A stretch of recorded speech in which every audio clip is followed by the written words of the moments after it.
இஞ்சி பூண்டு பேஸ்ட்டு போட்டு மஞ்சத்தூள் போட்டு சிக்கன் ஒரு 3/4 கிலோ வாங்கியிருக்கிறோம். கழனி தண்ணி ஊற்றி வேக வைக்கிறேன். கிராம்பு, சோம்பு, அன்னாசிப்பூ இது எல்லாம் வறுத்து பொடி பண்ணி வச்சுக்கணும் நைஸாக மிக்சியில். இது வெங்காயம், தக்காளி 3 தக்காளி, வெங்காயம் பெரிய வெங்காயம், கொஞ்சம் சின்ன வெங்காயம் கட் பண்ணி வச்சுக்கிறேன். அதையும் குழம்புக்கு தாளிக்க யூஸ் பண்ணணும்.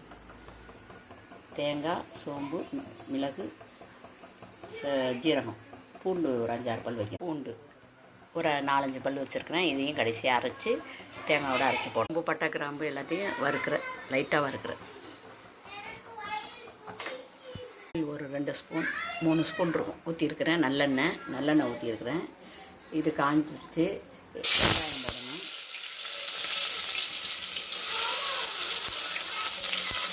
இது வதங்கினோன்னா தக்காளி போடணும். குழம்பு ரெடி.